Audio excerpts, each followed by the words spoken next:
Dr. Corona, welcome to the podcast. It's great to have you. Thank you for having me on. I appreciate it. So, one question that popped up as you were talking is, why the separation between mind and body? If they're studying the brain, that's part of the body, right? Well, because I think that people don't take this subject seriously because we can't measure this in the same way we can do other things in medicine. We can check blood tests for things, we can do scans, but in this field of medicine, there is no such test. And unfortunately, in our society, and I hear this a lot from podcasters, bloggers, including like a Joe Rogan or some of the bigger ones, they really discount this. And they're like, well, everyone gets stressed out and everyone has this. To men in general, it's a bad message because I think men, I don't want to be a weak person. I don't want to be relying on medications because people don't take it seriously. I think women are more open-minded about it for sure than men are. I never forget, one of my attending physicians said to me, This week's guest is Dr. Paul D. Corona, MD, a Southern California-based physician who is reshaping the future of psychiatry and family medicine. With over 30 years of medical experience, Dr. Corona is not your typical physician.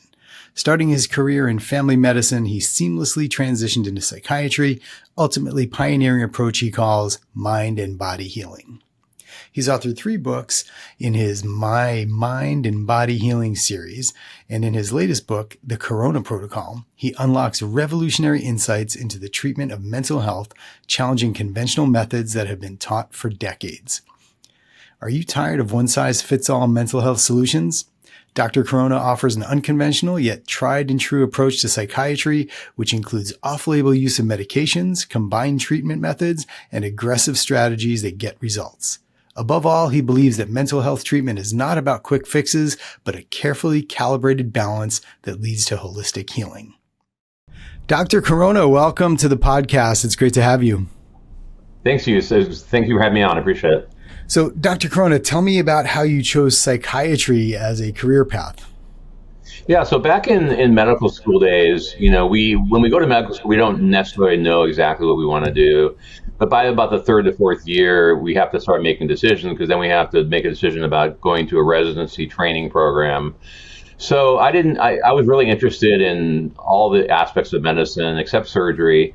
I liked pediatrics, OBGYN, I liked psychiatry, but I didn't really know if I wanted to do anything full-time. So I chose family practice because I thought I'd get a little bit of everything. It'd make practice interesting. So I did a 3-year residency training program in Los Angeles after leaving New York, where I went to med school, in family practice.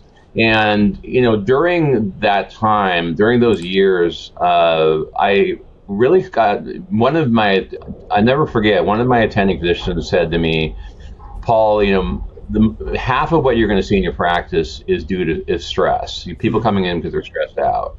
So I really started to really focus and notice that. And then when I started my practice in 1992, and during the 90s, I really got really more and more interested in mental health.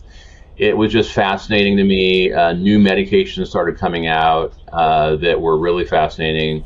And then I started seeing this link between the physical and the emotional, especially with a new medication came out called Effexor, which works on, people know about SSRIs like Zoloft and Lexapro, but Effexor was the first SNRI that worked on norepinephrine.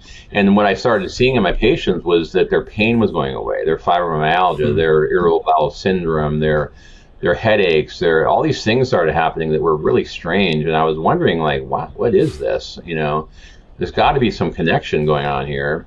So during the 90s, I did so much of this stuff, and I got a reputation. I got a bunch of referrals, and then I was so busy by the end of the 90s trying to do everything that I just had to make a decision about my future.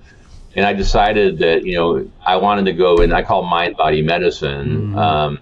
I wanted to go into that because it was much more interesting to me than primary care practice, and I was seeing that I was making a really big difference in people's lives, and what was fascinating to me was that I didn't see other doctors picking up on it. I was reading journals, I was looking at textbooks, I was going to lectures, and I was trying to figure out why other doctors weren't talking about this.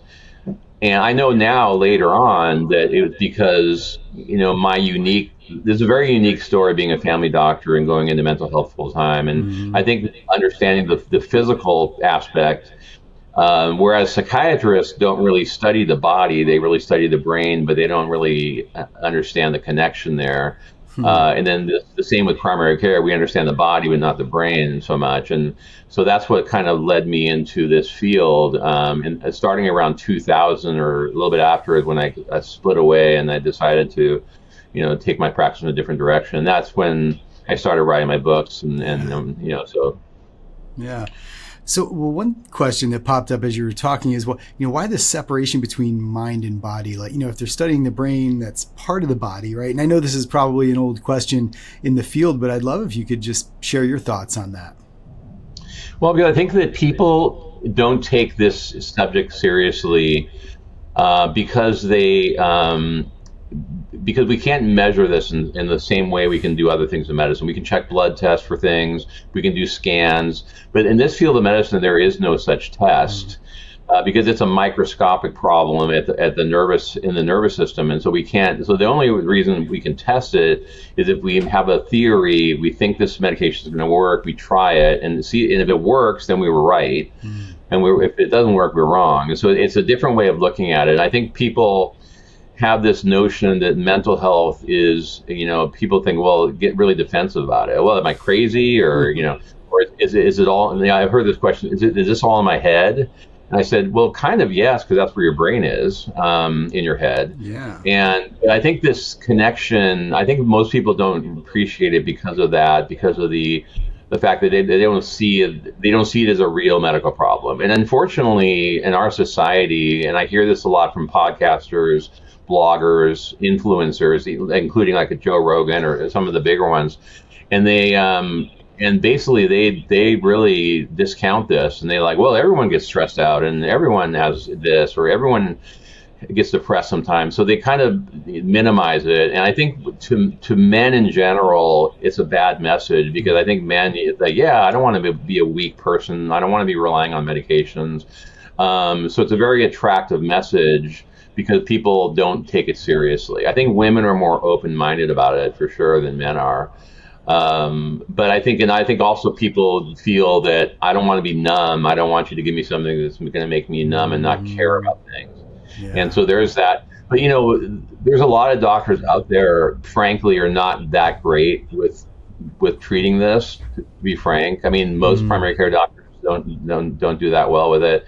A lot of psychiatrists, they're okay, better probably, but so a lot of doctors just don't do a very good job. And with my practice and the way I've developed my techniques over many years of doing it, is that I've learned really good ways of getting results without side effects, without numbing people, and really the restoration of self. My goal with every person is to restore that feeling of self again. So people will tell me, I haven't felt this good in years, or this is, I don't think I've ever felt this good. But it should be a natural feeling, because all I'm doing is rewiring the brain in a sense, and reestablishing normal connections of the chemistry that aren't there for reasons they have no control over. Yeah. Have you noticed an increase in the incidence or prevalence of mental health disorders over the course of your career? I mean, just anecdotally from where I sit at a university, it seems like students are a little more anxious. Maybe they're kind of thinking about mental health more than maybe I remember my generation doing. But I was curious on your thoughts on that. I think COVID definitely made it worse.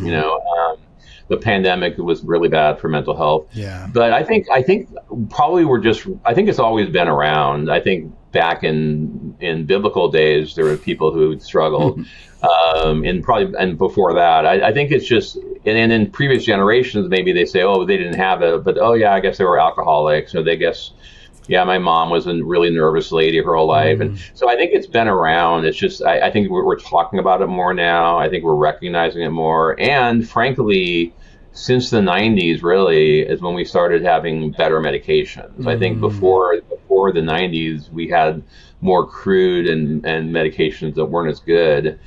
So now things have really progressed over the last, 20, 30 years of this field. So I think people are talking about it more, I think. And we live in a stressful world, and I think that definitely comes out for sure. Yeah. So as a practitioner yourself, I mean, you're an entrepreneur also. So how do you manage stress, and how do you apply some of the things that you work with your clients on to your own self and your own business? Well, I exercise every day. I do at least 3 miles a day of walking every morning. Keeping active, trying to keep fit, trying to eat well. Learning to relax. But I thankfully don't have really. I don't deal with stress a lot. Like my clients do. But I manage it really well. And I think what I put my attention to is my work, and I work a lot. I've been accused of being a workaholic a bit.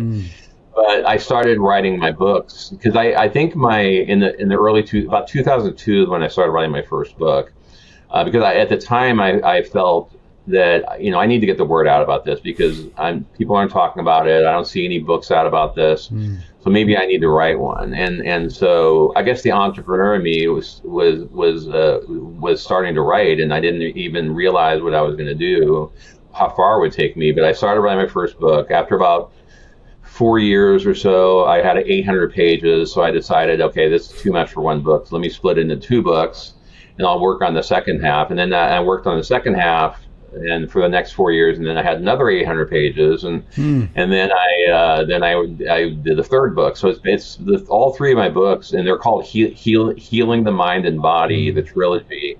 Where I talk about the mind-body connection and what that means, and the whole 1,200 pages of the books are all about the subject.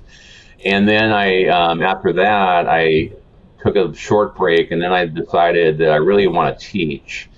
Especially I want to teach primary care doctors like myself about how, teaching my method. So I started writing. So I wrote 2 more books. I'm currently editing them now, and then after that, I started writing my 6th book, which is the book that came out last year, which is It's called the Corona Protocol, a scientifically proven medical solution to stop addiction, bullying, homelessness, school shootings, and suicide. 30 years in the making. So in this book, wow. My recent book, I decided I wanted to write a different book. I love fiction. I'm a fiction reader my whole life, and so this book is all storytelling. I tell 30 original short stories about people who suffer with different conditions. I split it up into a lot of different chapters and subjects, but I focus on people and stories. And some stories are real stories of patients I've seen, and they just change the name and some details. Some of them are just totally from my imagination. Like the school shooting case, like the sociopath and psychopath. So this book is really taken off. This is my most successful book so far. Yeah. And now my next goal is to try to get into teaching somehow. I want to put together like an online training program for primary care doctors.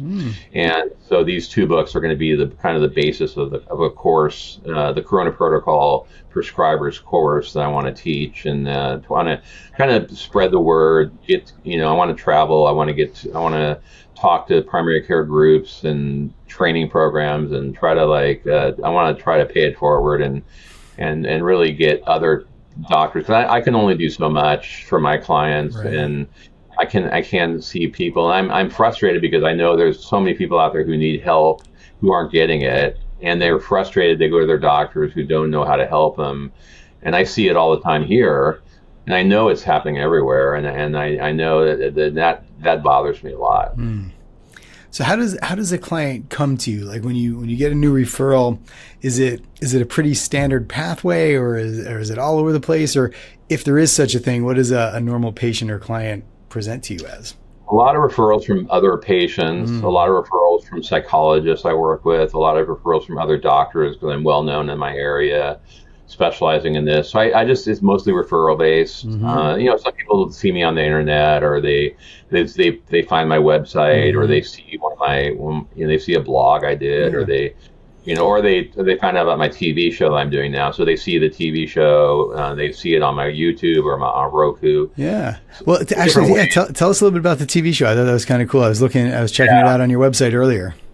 Yeah, so last year is interesting because my new book, kind of has sold a lot of copies, and it got into the hands of a TV network who really liked it, and they called me, and I set up a Zoom call with this woman who owns the network, and she told me, "Hey, would you be interested in doing a reality show about you and your practice and what you do?" And I thought, sure, I'd love to do that. And so now we're in our third season. We've released, I think, 36 episodes already of the show. And so it can be found over 7 million views on Roku so far worldwide. Wow, that's amazing. Yeah, so we're on Roku, Amazon Fire, the Fire Stick, and then on YouTube. So it's the Dr. Paul Show. So it's the Dr. Paul Show. If your audience wants to find me on YouTube, we've had over 10,000 views on YouTube. But the YouTube channel is more new. But if you have to put the Dr. Paul Show all stuck together like one long lowercase word, no spacing. Sure. So it has to be THEDR PAULSHOW. So just like that, and that pops. You put that in, and then out comes my YouTube channel. So yeah, so that's been really. It's been a lot of work, but I close down the office on Friday afternoons when we film, and we do it here. And I have most of the people coming in the office, interviewing them, getting their backstory. So I only pick like really interesting patients. A lot of people with addiction histories. I've also interviewed people like a psilocybin, like a magic mushroom specialist, and a ketamine specialist, and I wanted the show to be about not just medication, what I do, but also other alternative type things that people can help with. So that's the show's and it keeps going. We have enough material for another season, looks like, but I'm always looking for new talent for the great. Show. Yeah. Now, is there a specific complaint that seems to be more prevalent than others when people come see you for the first time? Number one is anxiety disorders. Number one, it's a lot of people stress, and the question is, well, what's normal stress and what's stress that needs to be treated? I mean, we all have stress. I mean, I have stress here and there, of course, we all do, but it's when the stress and the anxiety takes a hold of people and really starts affecting their lives and starts to interfere with their lives. If people start having anxiety attacks, panic attacks, which are miserable to have, they can't sleep, they're nervous frequently, they get nervous in social settings, they get, so that's definitely number one. Number two is probably depression. Number three is probably bipolar disorder. Right up there is ADD, a lot of people with ADD untreated. And then like I see so many things, PTSD and eating disorders and a host of things that I see in my practice. Addiction is very common. I'm working with a lot with addiction. Things like that. Actually, one of my colleagues in my department here has done some research on the connection between, actually two colleagues. One does a lot of work on ADHD and entrepreneurship and the connection, but another one's doing a lot of research on entrepreneurship as an addiction, almost. It shares a lot of similar qualities, But a lot of entrepreneurs, the young ones especially, but I don't think it matters in terms of how old you are, but anxiety is prevalent in entrepreneurship. It's a difficult activity. So I'd like to hear a little bit more about the Corona method and how you apply that. And I'm especially interested in, entrepreneurs who are naturally stressed out, how they can apply the things that you do and the things you teach to help themselves. Well, I mean, I'm assuming they've already done the basics with exercising, which is very important. For sure. Hopefully. Getting therapy when needed it can help too. But, and by the way, if your clients are not in my area to be seeing me in person, I'm in Southern California in Orange County. I do virtual visits too. And so I can see people all over the country and see them as clients. I have a lot of people I see out of state. Okay.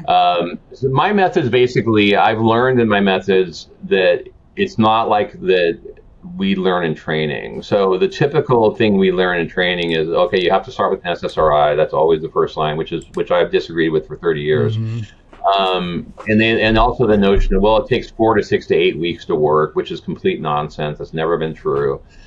But I usually look for like the best medication for the person, and I also work very quickly, meaning that I want people to get better quickly. I normally get most people completely better within a month, usually within even 2 or 3 weeks, because I act quickly. I start quickly. How do you define that? So when you say you get them completely better, like what are you seeing, or what behaviorally, how do you know that you've accomplished that? So completely better, we call full remission. Remission means feeling back to oneself. So when I ask people the opening visit, one of my opening questions is, go back in your life and tell me when you felt the best in your life. And some people, what do you mean? I mean, when did you feel the happiest, the least stress? When did you feel, where would you like to go back to if you could? And most people will tell me one of two answers. It's either childhood, like elementary school, because life is more about playing and having fun and no worries. That's if you have a functional childhood, your parents aren't abusing you. The other one would be, late teens, early mid-20s. Maybe you go to college, maybe you don't. You start in career, you start, maybe before marriage or kids, before life gets more complex, so those times are the most common. Some people say other times, but that's the gauge of my treatment. And when I in later visits, I'll ask them, okay, you told me here you're back to, you wanted to go back to there. Are you there? And they'll say, I'm about 70, 80% there. Okay, what's missing? So I'll find out what's missing and I'll say, okay, let's do this. So I kind of craft together usually a combination of medications. It's not usually just one. It can be, but usually I'll put things together and one piece at a time. And I know what to do based on just a lot of experience doing it and knowing, the odds are that this person can respond to this medication. And so I'm looking for all the results with no side effects. No side effects are acceptable. And I'm able to figure that out just using my methods and how to combine it. And all of my methods are in my new book. So when someone wants to get my new book, I have a bunch of cases of how I do, we call the rational polypharmacy approach, meaning that how to rationally combine medications together. And then you have to get to the point where people say, I don't want to be on all these meds. Well, it's not all these meds. You're on, 2 or 3 things, that's not much. And then I'll ask them, well, are you on supplements? Well, yeah. And then, well, how many supplements are you on? I don't know, a lot of them. Okay. When are you stopping those? Are you worried about the number? Well, no, because those are good for me. Oh, okay, I got it. So those are good for you, but these aren't because these are pharmaceutical. So it's just breaking through these barriers people have about feeling that medications are like a weakness in their character, which is not true. And so that's basically the Corona protocol in a nutshell. It's just quickly getting to each problem the person has, and whether they have pain, whether they have insomnia, or they have stress or depressed, whatever they have, I address and able to tackle those and get people to themselves. Yeah. So you mentioned earlier when I asked you the question, you asked if they were doing the first things first, like exercise, good nutrition, that sort of thing.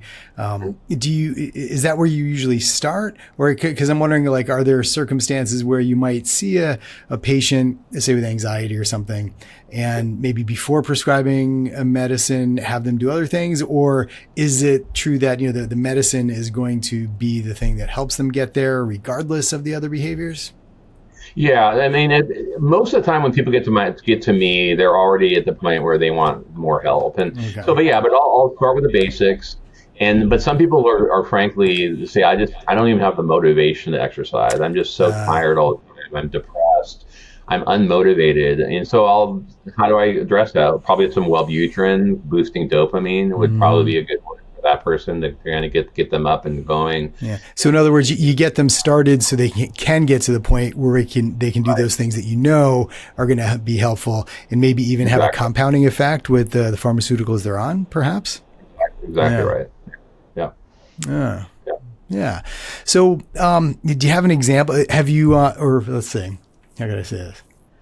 Do you have an example of maybe an entrepreneur or a business person you've worked with who had a pretty good outcome, or something that you're able to share, even anonymously? Well, I mean, I have so many patients. A lot of them are entrepreneurs, and because I'm in the area I'm in Orange County, it's a very highly successful area. There's a lot of tech. Yeah. It's Laguna Niguel, right? Right. Yeah, gorgeous area. I mean, you live in paradise there. It's beautiful. It's pretty nice. It's pretty nice here. Yeah, yeah. Yeah, that's where we moved. I moved down here from like in 1993, same house and everything. And yeah, I'm not going anywhere. Yeah. So I'm saying, right, when I hear about all these weather stuff all over these disasters everywhere, and the worst we have is occasional earthquake here and there. Well, except for the fires in LA, that's a whole other story. But Yeah. that's just incompetence there. But but yeah, I think with entrepreneurs, they're typically a very driven group already to be entrepreneurs. But some entrepreneurs do tell me that, I'm just not firing on all cylinders. I just, I used to more, but I don't know. So maybe they have a mood issue. Maybe they have ADD that needs to get treated. Maybe there's something else underlying that's going on that's holding them back. And so like I say, I have a lot of, see a lot of people with high incomes and very successful people.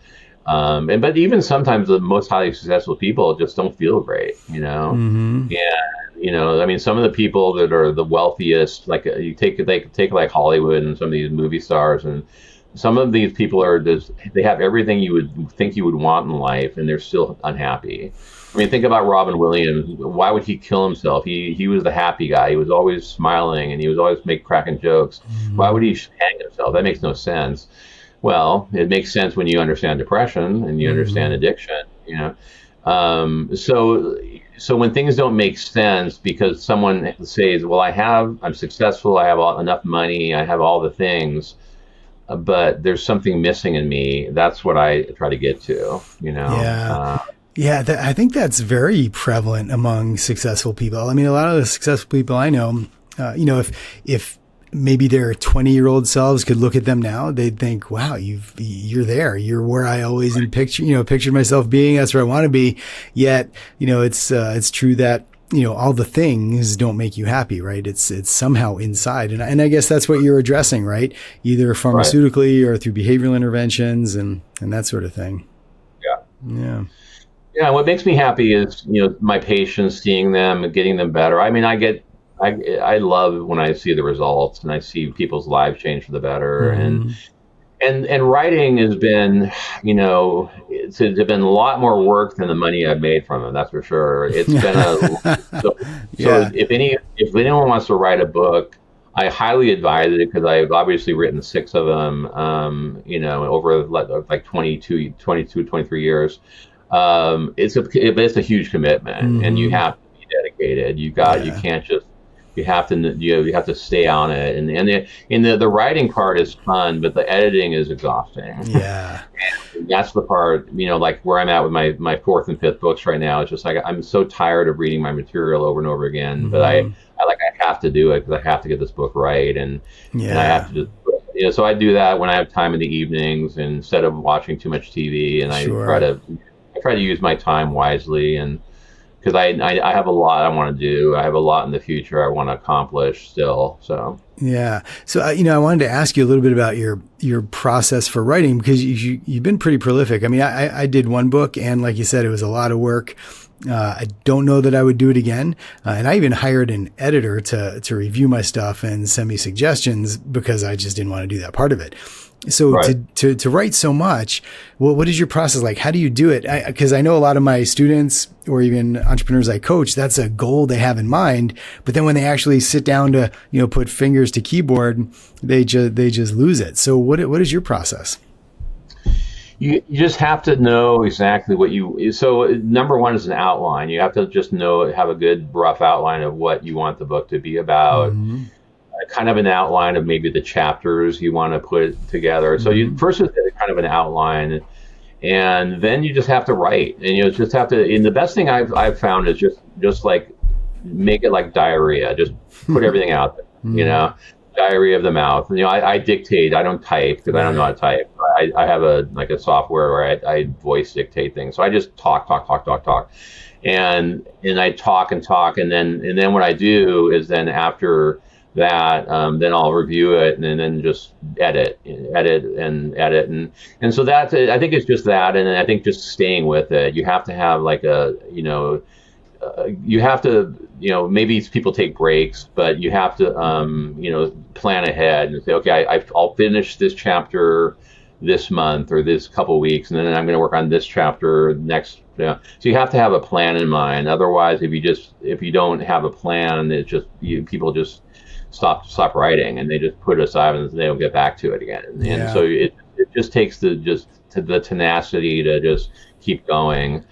And then when you get to the point, see, I'm very picky with my writing. I want it to be dry. So before I hand it to an editor, which I do at the end, I want to make sure I have everything so that the editor can do their thing, and it's amazing when you write how much stuff you miss, Right.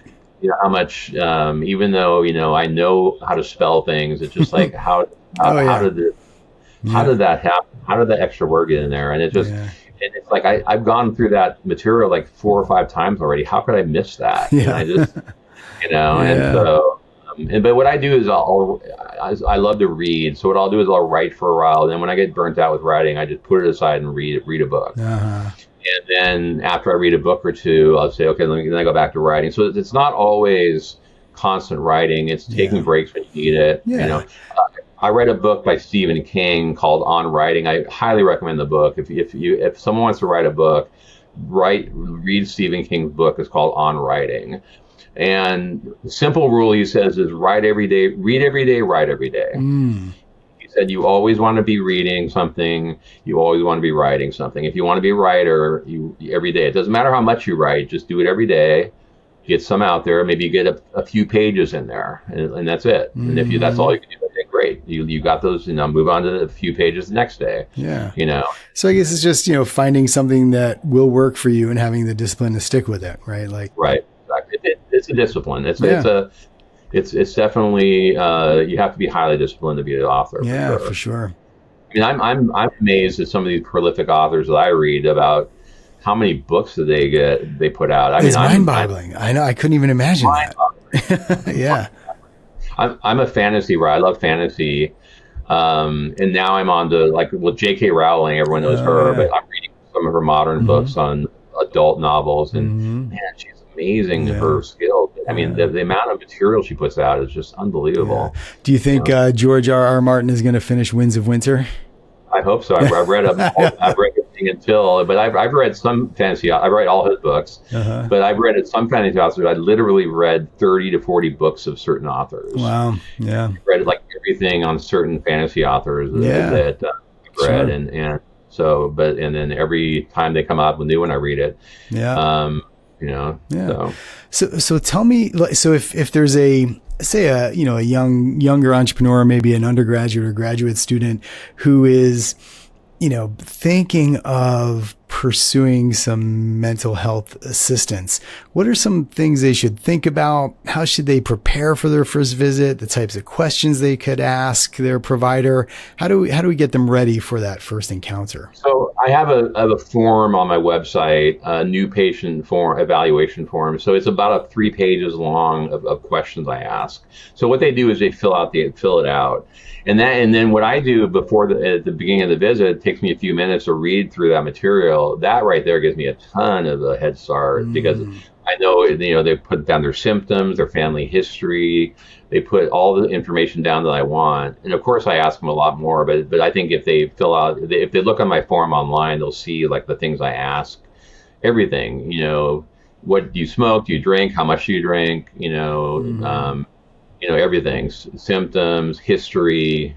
And then what I'll do after reading it, of course, it'll be incomplete. Then I pick up and I say, you wrote this here. What do you mean by this? Or, how long has this been going on? And that really helps me to, to stay on track, because by knowing that baseline information is very helpful. Yeah. And then I spend about an hour with the patient. The other thing with me is, which is different than most doctors, is really, really good customer service. So what that means is I spend time with people. I don't rush them. So it's more than the normal 7-minute visit in primary care. Yeah. No 7-minute visits for me. At least 20-minute visits for follow-up, an hour for new patients. But the thing of what I do is I call, if everyone called me with a question, I call back everyone same day without question. After the first visit on every patient, I tell them to call me like a week or two later just for a quick free follow-up call just to let me know how things are going. Because once I know what the first med's doing, I'll have a really good idea whether I'm going on the right track, if I have to change things. And right there, that tells people that, hey, look, I care. This is why I do it. And I think that if people, they take something, they don't like it, and they just say, I forget about it. If I call them and follow up with them, or I think that just shows them that I'm around and I'm there to take care of them. Yeah. And I think most doctors, you don't get that kind of customer service and that I provide. Yeah. And mental health coverage through most insurance companies, has that been pretty easy for patients to get, or is it difficult? It's mental health is physical health. So we the way we diagnose, we code things with diagnostics, and it's all still under medical. So I've never seen any problem with insurance at all covering visits and medications. Because it's like I said, it's not mental or physical. It's both. It's a physical and mental problem, really. No, that's great. So if people are interested in learning more about you and your work and what you do, where could they find you, between your books, your TV show, your website, all that kind of stuff? Yeah. So I mentioned before the TV show, where to find that. Mm-hmm. My website is www.doctor, so Dr. Paul Corona MD for medicaldoctor.com. So drpaulcoronamd.com is my website. Now on my website, there's a lot of stuff, my background, my testimonials, the new patient form, everything's on my website. There's blogs, there's a bunch of stuff there. My books, basically, my first 3 books, Healing the Mind and Body, are available on Amazon. My newest book, The Corona Protocol, I just put it on audiobook. So now it's available at Audible to find my audiobook. And then I have it hardcover, softcover, and ebook on Amazon, Barnes & Noble, and Walmart. So if they want to get my books, and like I said, if they want a consultation, they talk to Leslie, and she can set up an appointment, and we can do over the phone or virtual, and do just a consultation that way. That's great. Well, Dr. Corona, thank you so much for your time and sharing your expertise and wisdom. We really appreciate it. Well, thank you for having me on. I really appreciate it. I could talk about this subject all day. So thanks for letting me give me the opportunity. You're welcome.